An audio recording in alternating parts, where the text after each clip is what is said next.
Hello and welcome to Linoleum Knife. Hello and welcome to Linoleum Knife. After dark. After dark.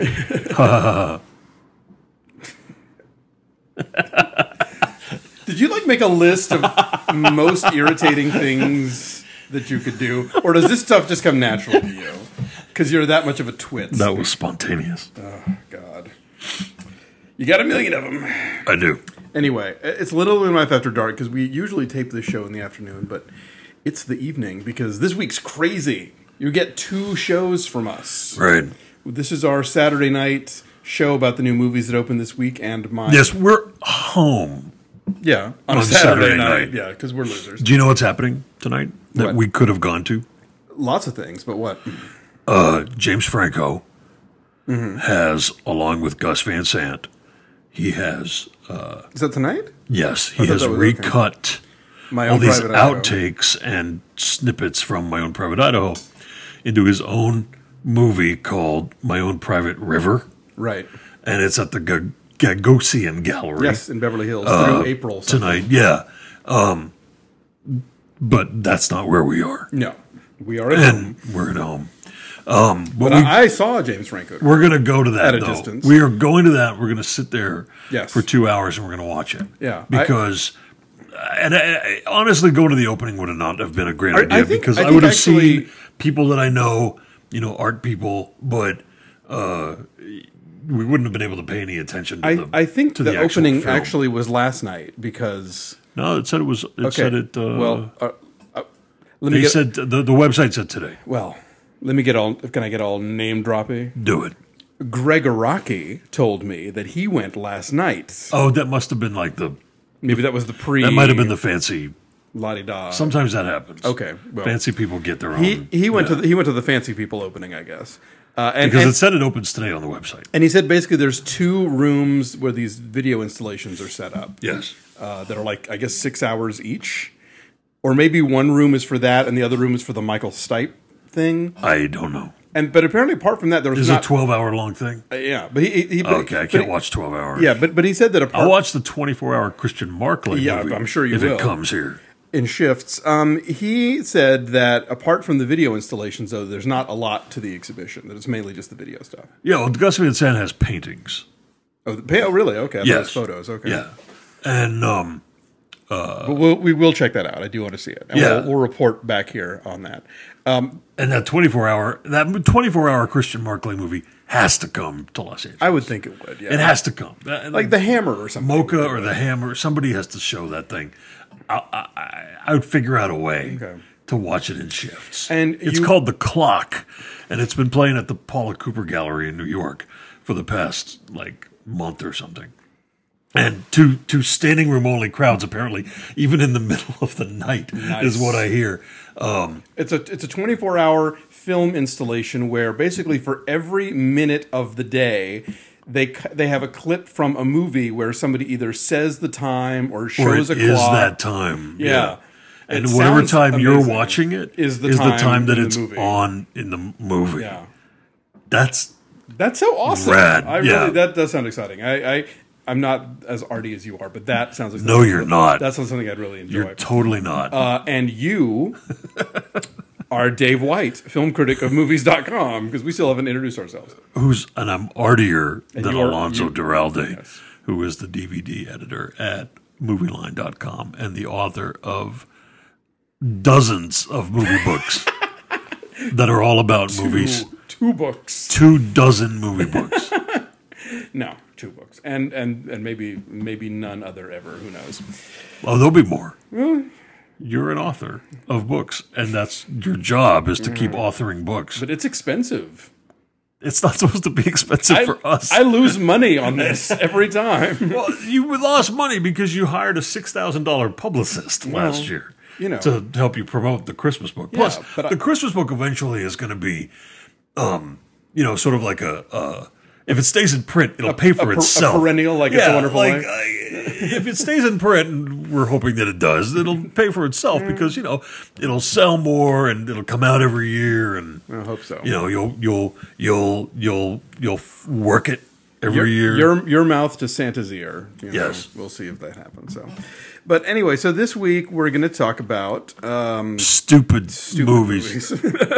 New out this week in theaters. Hall Pass from the Farrelly Brothers, starring Owen Wilson and Jason Sudeikis, and Drive Angry 3D with Nicolas Cage and... Oh, sorry, I just yawned. And not because of Drive Angry, because that Nicolas was actually, Cage and Amber Heard. Amber Heard. So, Hall Pass. Okay, do we talk about the... All right, Hall Pass. Sure, Hall Pass. You start. I'm having a thing here. Yeah, Hall Pass. Okay, so basically it's a male menopause movie about two frustrated... Two men who are not old enough to have male menopause yet. I guess. It's made by men with male menopause, I think.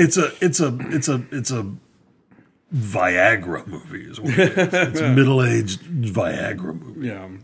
So these two guys, and they're sort of unhappily married, or at least they're kind of happily. They love their wives. Yeah, but they're they commit the cardinal sin of looking at other women's asses. This is Well, you tell the plot. Yeah, and so basically their wives decide they each give them a hall pass, a 1 week off from being married. And so the guy's like, hey, great. They think they're going to go out and get laid and stuff. But of course they are like boring middle-aged golfers. And so they have lost whatever game they had. And the honeys are not exactly falling in their lap.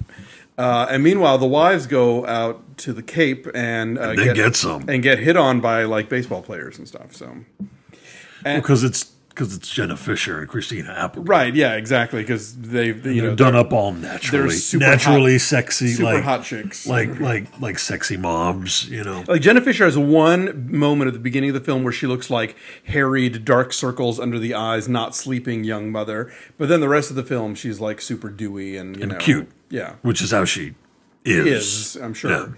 Anyway, it's stupid, and it's not even like fun, smart, stupid. It's just it's a movie that is supposed to sort of be about the human condition, but doesn't understand it in the slightest. Apparently, the Farrelly brothers, who once gave us great movies like There's Something About Mary, clearly have sort of.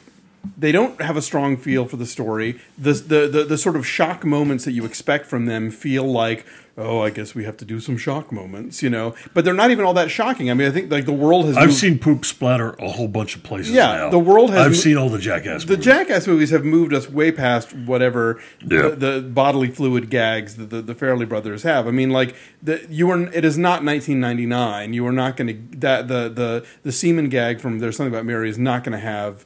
If you did it now, it wouldn't have the same like crazy shock value and like entertainment value that it did then, because the world has moved on. But they have because not. Someone in Jackass already drank horse semen, and then what's his face?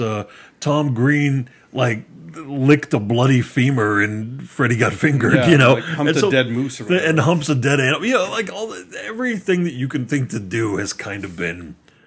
Done. I mean, you have to take it to Solo territory, I think, right? And that's just like most audiences are not going to follow you there. So, so this movie just felt just airless. Like there were some laughs, but very few and far between. A couple times. Yeah, but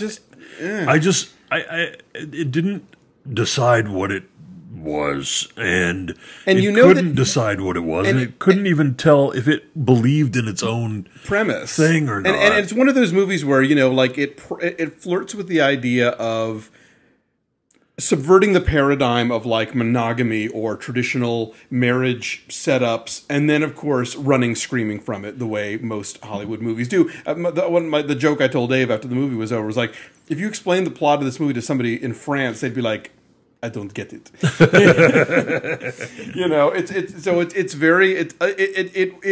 It promises that it's going to be sort of bawdy or outrageous or daring, but it ultimately very provincial and safe. Yeah. What did we see a few days after? After a couple days after Hall Pass, we saw the new Abbas Kiarostami movie, Certified Copy, and there's a moment in that movie where Juliette Binoche is talking to an older Italian woman in a cafe. It's an older Italian woman who works there, and she's just drying the glasses, and she thinks that Juliette Binoche is married to the man that she's been hanging out with in this cafe, and she's not. They know each other, and the woman behind the counter is like, you know, oh, the men, they do this, they do that, and I can tell he's a good husband. They just care about their jobs. They care about their jobs, and they care about their mistresses, and blah, blah, blah. And it's just sort of like a matter-of-fact thing that she says.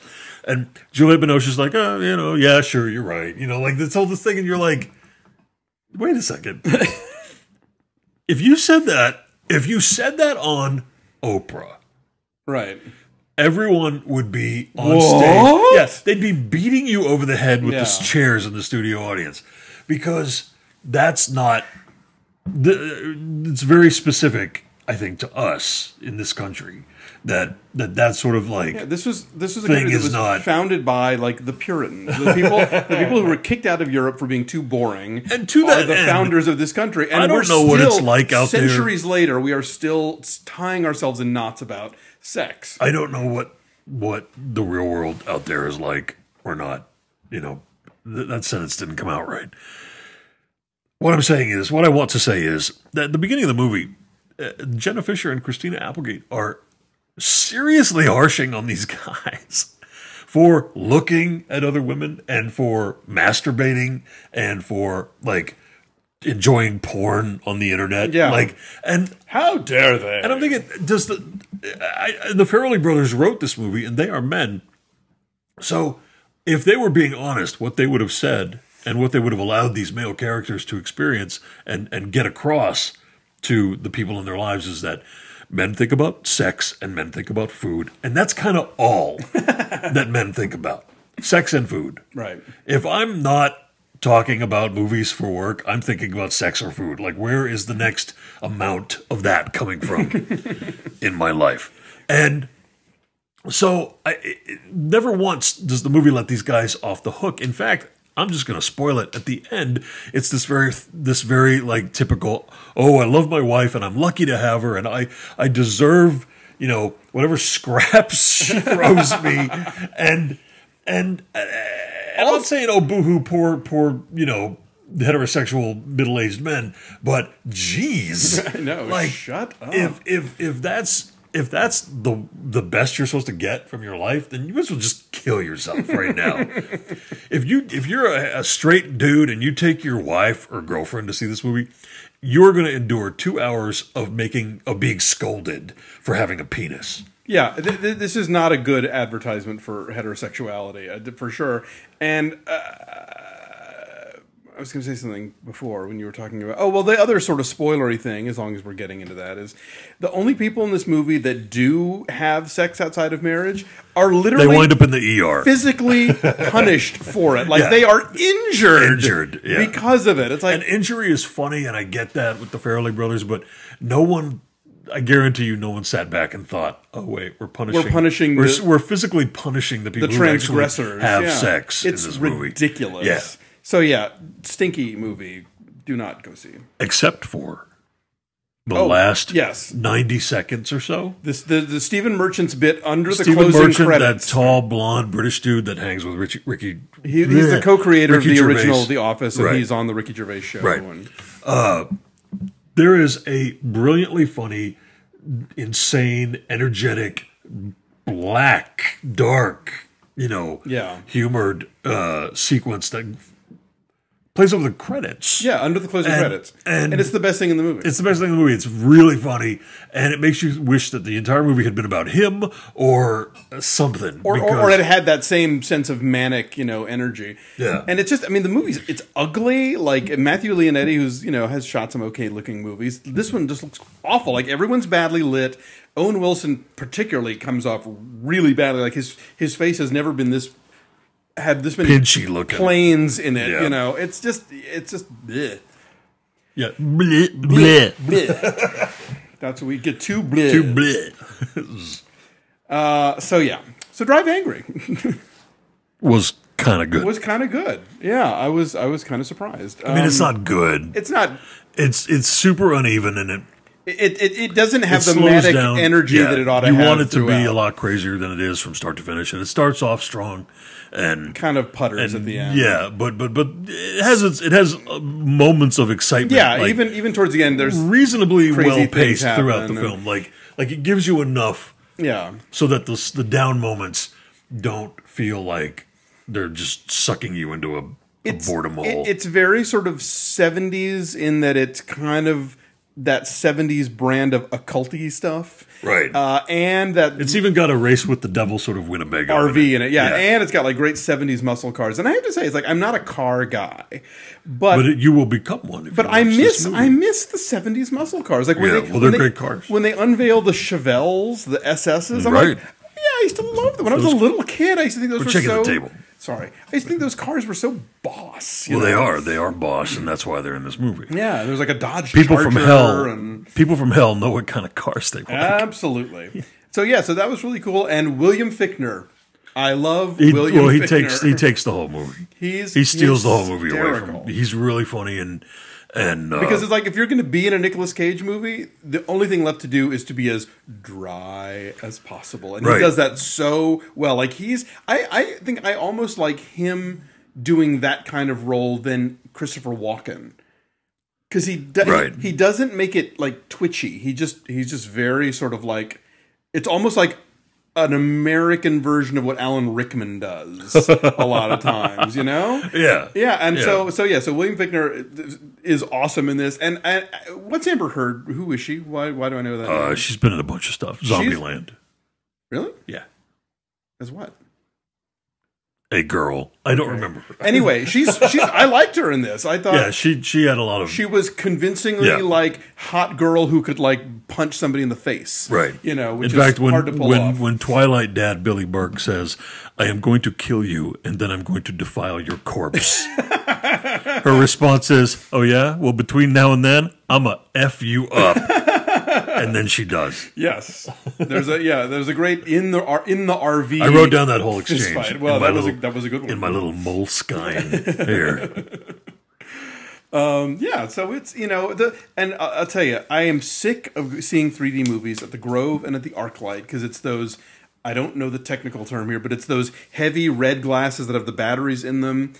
They weigh down on my nose. There are batteries inside of those? I think there are. That's what I was told. God, it's going to give me a brain tumor. I know it. And like, I wear glasses 24/7. So, I either got to put them on over my glasses or under them, and it never quite fits right either way. And they like press down on my nose, and I can't breathe right, and I got to hold them up with my hand for a while. I hate those. I haven't noticed you doing that. That's funny. It's like because they ride on the bridge. They like start clamping down. So it's like the opposite of what a Breathe Right strip does.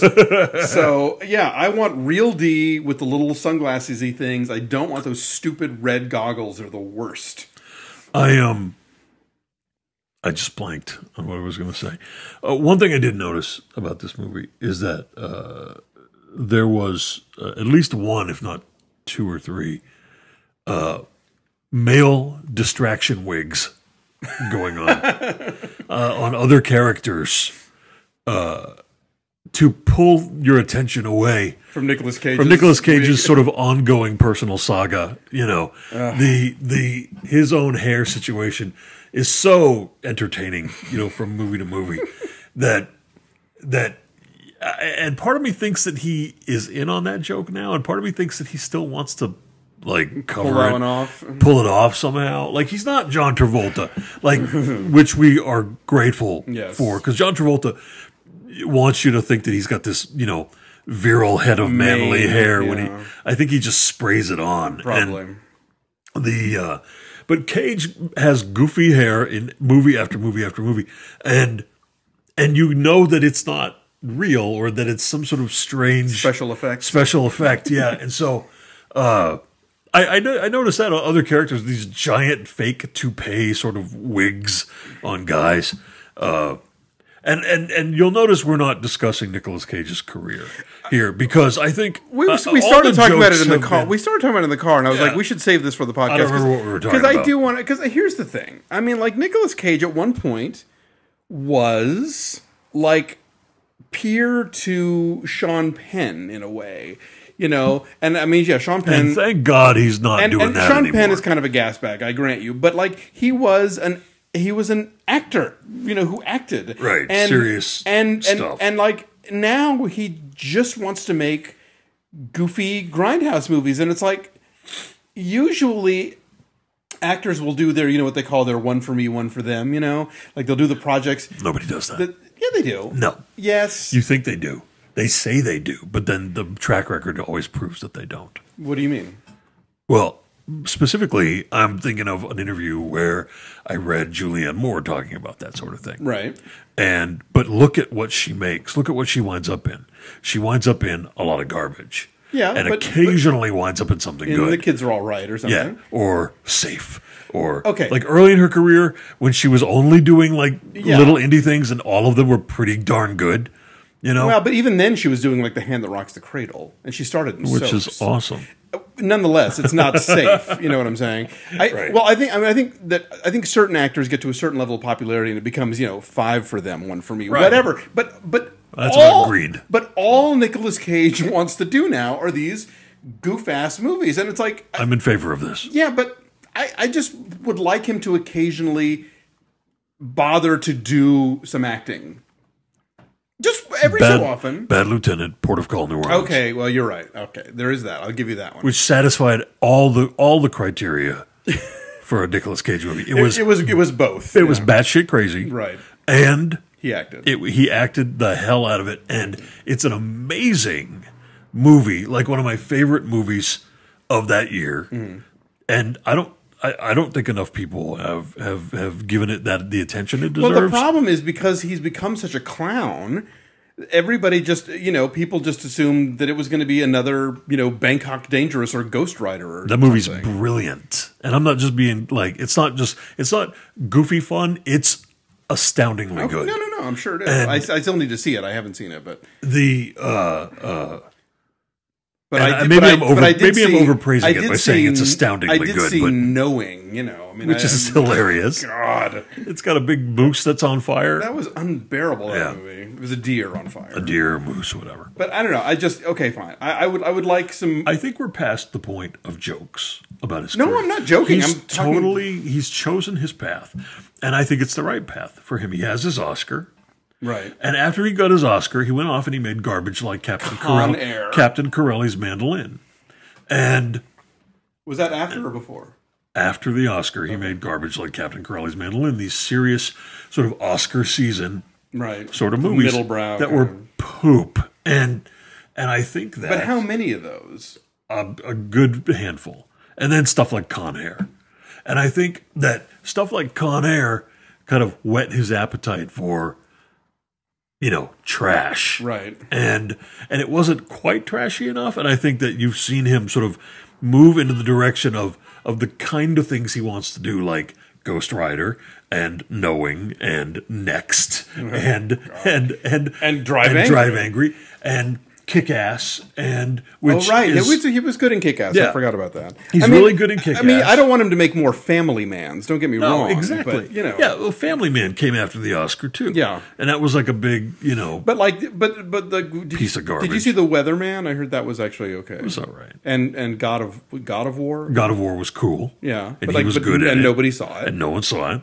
Yeah, and so I'm in favor. I'm on board for whatever ridiculous thing he wants to do next.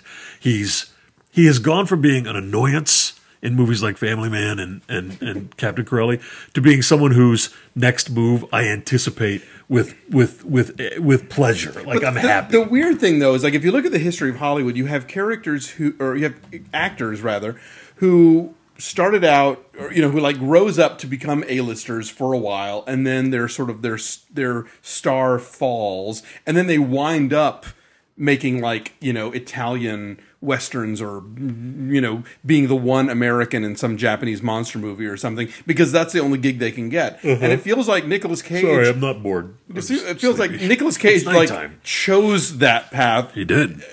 I think he did consciously. It's like I'm going straight to this, do not pass go and do not collect $200. I saw him at Comic-Con a couple years back with his son. Mm-hmm. They were talking about this comic book that they were working on together. Yeah. And they were talking about the projects that he is kind of into. And he's a super comic book nerdy guy. Right. And he has that's his taste. That's the taste that he has and stuff. And I think that to make weird grindhouse-like films like that are part of his. I think that's his aesthetic. But here's the weird thing: why hasn't he worked with Tarantino yet? He was in one of the Grindhouse trailers. Yeah, well, the one that Rob Zombie directed, but I mean, Rob Zombie but like directed? I don't remember. Tarantino. I mean, and I'm not a big defender of him. There are certain films of his I like, but I think that he's sort of taken that love of B movie, pulp, grindhousey stuff, and tried to, in some way or other, kind of make chicken salad out of it, you know. Right. And like I think if Cage wanted to make that step, like that would just seem an obvious. Collaborator. Maybe they just haven't found the right project. We'll have to just wait for that one. Anyway, I think I'm generally pro Drive Angry. It's not great, it's not great, I had a really good time, and it's got all the nudity and violence and crazy sex and gore and stabbings and machetes and cars, and human femurs and cars and explosions and devils and human sacrifice and William Fichtner that you would want in a movie. Yes, yes, I will give you all those things. Speaking of William Fichtner, yes, don't watch from beginning to end a movie called What's the Worst That Could Happen. Oh, yeah. But, yes, I did this exact thing. TiVo it and fast forward to his scenes. Because... In fact, that's our DVD pick of the week. Is it? Why not? I don't know. You got anything else? Actually, we didn't discuss it before, and I don't have a thing. I didn't think about it either. Don't watch the DVD, though, because then you have to fast forward through the DVD. Go put it in your TiVo or Netflix. Through whatever streaming, method you want to get whatever way it. you can get it through it fast. Skip all the scenes that William Fichtner is not in. And then go to his parts. You have this awesome 10-minute movie of him being like the most badass, smarter than everybody else, stalking his way through this film as the most flamboyantly homosexual detective that you've ever seen. It's like if you crossed Michael Greer in The Gay Deceivers and Columbo. It's an amazing character, and it's so funny. So he's great. The movie's terrible, but he is amazing. I remember when I saw that movie, I remember giving it a good review because of him. Yeah. And I remember walking out of it going, wow, that was great. And then I wrote the review and I was like, this movie's so funny and blah, blah, blah. Then everyone else, it's kind of like my I Am Number 4 experience. Where Dave's in the ad, by the way. I was like, we'll talk about that in a second. That I realized that the movie was actually just terrible. Plus I had a cold and I was on NyQuil. Well, that'll do it. But that William Fichtner was so awesome in it that it colored my whole perception of the rest of this garbagey movie. And yeah, I'm in the newspaper ad for I Am Number 4. My very first newspaper ad. Oh! Ever. Peter DeBruge's going to have to make you the quote horse shirt now. No. Yes. No. You've earned it. No. You're one of us now. No, you know what? I didn't earn it because I didn't. They emailed me after I saw the movie and said, "Can we get a quote?" And I ignored the email. I didn't even say no. I just ignored it.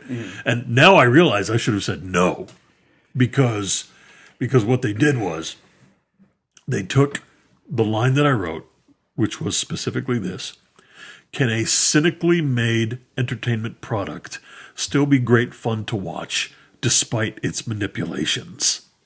I vote yes. That was what I wrote. And here's what wound up in the ad. Great fun! Exclamation point. Great fun to watch or just great fun? No. Great fun! Exclamation point. But then later in the review, I said, I was kind of on board for this. I realized it's like silly junk, but I was excited about all the fighting at the end. And by the end, I was like super into what happens next to them. And so bring on the sequel. I want more. Period. In the ad, after great fun, all caps, exclamation point, it now says, I want more, exclamation point, all caps. And I'm mortified, actually, because now I am basically Maria Salas.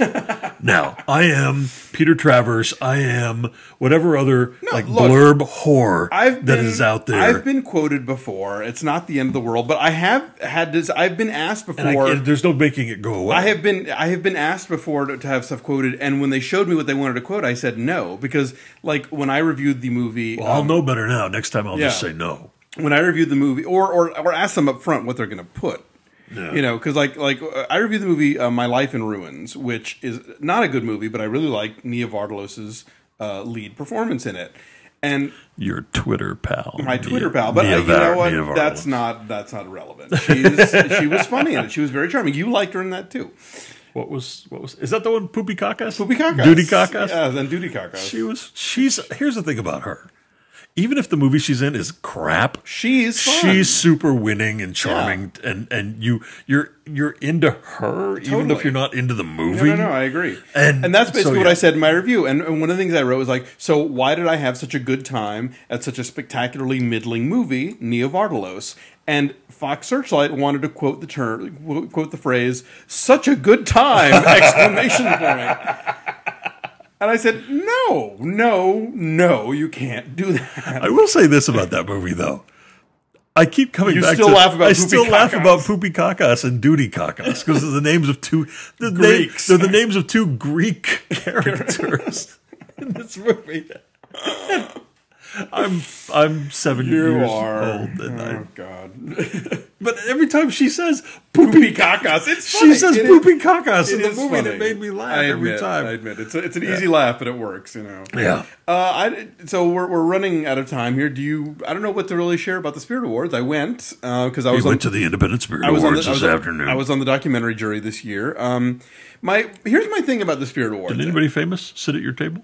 Or were you just with some publicist people? I was with other people who were on the jury. So if you're a documentary film fan, R.J. Cutler, who was on the jury with me, was at my table. What has R.J. Cutler made that I should know? He co-directed The War Room. Oh, okay. He did that Fox. Our neighbor's dog is barking now. He did that Fox series. Oh, he's a documentary fan.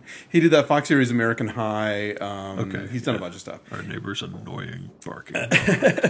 But here's my thing about the Spirit Awards. And I mean, I used to work at Film Independent. I've done 2 juries for them now. So I mean, I think the organization's great, and they bring a lot of attention. They help films get made, and they bring attention to films once they've been made.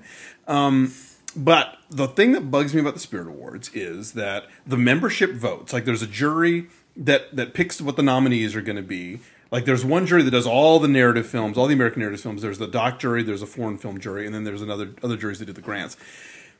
They watch all of these movies. They watch dozens and dozens and dozens of movies to finally narrow it down to 5. And then when the 5 go out to the membership doesn't have to watch all 5 nominees to vote. So they're just like every other group that gives an award to somebody, yeah, and they vote for the easiest, safest thing. Yeah, they vote for the one that they saw, the thing they like, the thing they saw. So you can almost always pick who's going to win the Spirit Awards by looking at the box office. Basically, whatever the most popular movie is won. So that's why didn't the King's Speech win for foreign film? Well, yeah, because they include England for foreign. It's not foreign language film; it's foreign made film because this is about honoring American movies. All right.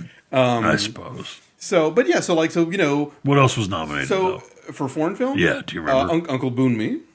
Oh, and that didn't win. It did not win. The incredibly which will artful Uncle Boon Me, a masterpiece, which we will talk about next week. Didn't when win. It opens. But but that's the thing.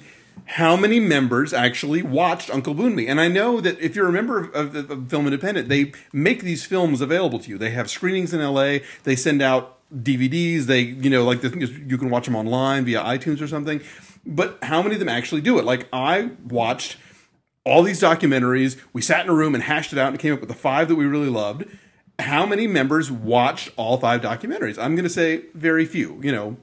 Exit Through the Gift Shop won, and I love that movie. But I'm just guessing based on my knowledge of what wins at this thing, and just from knowing how people work. Anecdotal information. Exactly. Right. How many members actually watched, Thunder Soul, which hasn't opened theatrically yet, but which is a great movie and which qualified. How many of them watched Marwan Call? I think I'm sure, how many watched Sweetgrass, which is, a mostly dialogue-free movie about sheep herding, which is gorgeous. I mean, I loved all 5 of the nominees. I was happy with the 5 films we came up with. I don't disown any of them, but I just know because Exit Through the Gift Shop is a really cool movie. Yeah, it's terrific. Nothing against that film at all, but that's not the point I'm trying to make. But I just know that very few people probably made it a point to watch all 5 of those documentaries, or all 5 of or all 6 of the acting performances, or some categories had 5, some had 6. I guess they maybe had some ties or something. Like the Best Actress category, it was the first year that all 5 actresses who were up for an Oscar are also up for a Spirit Award. But then the Spirit Awards had a 6th Best Actress nominee, which was Greta Gerwig in Greenberg. Oh, yeah. Who, of course, lost to Natalie Portman in Black Swan. Anyway, so that's my only thing about the Spirit Awards. Beyond that, though, it's a fun event. It was chilly this year. It was like storming in LA last night. I was thinking, oh my God, the tent's going to get washed away. But, the skies were clear. We had nice weather. It was cold. Everybody in the tent was cold. Like, if you watch the show on IFC. Did you have heat lamps or stuff in there? There were some, but not enough. Like, women at my table were chilly. And, like, if you watch the show on IFC, like, presenters come out and they go, oh my God, it's cold in here, So that was kind of crazy. But were you cold? You wore a nice sweater. I was okay, yeah. And, Joel McHale hosted and he had some funny stuff. And there's a funny taped bit at the beginning where he gets his arm stuck into a boulder in his dressing room. Right. So, yeah, it was a fun show. And I was very happy to do the Doc Jury again this year. And, hope they have me back. Me too. I hope they have you back, too. Yes. Because it's great when you just go away for an afternoon. Yeah. It's great for me, too. So this wraps up our first episode of this week. We are going to do an Oscar special. Yes, we are. And we're going to tape it Monday morning, and so it's going to go up sometime on Monday. And then we can finally be done talking about the Oscars. Yes. I've been on the radio 7 or 8 times in the past few days talking about the Oscars. And I'm tired. Yeah, I get less about the Oscars. I get less interested in the Oscars every year, and then wind up having to talk about them more. I'm not tired of promoting movies.com on the radio. I'm very happy and pleased to do that. But oh man. Yeah. I'm so tired of talking about the Oscars. The King's Speech, the Social Network. Everyone just loves the King's Speech. Natalie Portman's so great. That Black Swan sure is a crazy movie. So we're going to talk about it, and then we'll be done with it. And we'll all be done with this with yours on. Right. So thank you for joining us. We have not done shout-outs to our other podcasts. Oh, who cares about them? I just want to. Do they shout us out? Some of them do. When? Who? Dennis and Tony. Dennis and Tony on the Comedy Couch with Dennis and Tony. Did they? Plugged our show. They did? Yes, good for them. Thank you, Dennis and Tony. They enjoy the show. It's about time. Tony said he didn't like the title, but that's his problem. Tony doesn't like our title? Yes. Why? He doesn't think it's catchy. I don't know. It is totally catchy. Linoleum knife is totally catchy. That's his beef with it? It's not catchy? I don't know. You'll have to ask Tony. I will. He didn't love the title. But apart from that, he enjoys the show. He's wrong. Gray Drake and the Popcorn Mafia. She's fantastic. A terrific show. Blowhard from our friend Malcolm Ingram. And he's in Canada right now, right? He's still taping episodes. Up there? Mm-hmm. Like with his mom? He's doing one with his mom soon. She doesn't ask him penis questions like Smith does. No, but they're about to have they're going to do a live podcast of him and his mom, and they're going to talk about his porn movie. With his mom. Yeah. His mom's going to be there while they talk about the porn. No, he and his mom is going to, that's the show. Him and his mom talking about his porn movie. So tune in for that. I'll listen to that. That's when you're going to want to hear. I'll listen to that. And sadly, the IFC podcast is no more, or at least at the moment, it's temporarily gone because Alison Wilmore is not there anymore, which kind of sucks because that was a really great show. So drop us a line at linoleumpodcast@gmail.com. I actually forgot to look tonight. A name that we put a lot of thought into, by the way. A title of the name of the show. Anyway, I forgot to look in the mailbox. What does Tony Tripoli know anyway? God, let it go. Linoleumpodcast@gmail.com. Drop us a line. And you can, we have a Twitter feed now, too. We do? Yes, Linoleumcast. Linoleumcast. Yes. Oh, nice. Linoleumcast. Well, how do we post on that? Is that just you? Yeah. So. You post on it. Mm-hmm. I can't get onto it and do it. I can show you how if you want. Oh, really? Yeah. Because I've got a lot of things to say. I'm sure you do. I have a lot of important things to say. Then I will give you access. So, my first tweet is going to be Nicolas Cage is the honey badger. And if that doesn't make sense to you, Google it. All right. So thanks for joining us. We will talk to you after the Oscars and catch you next time. The honey badger. Thanks for listening. Bye.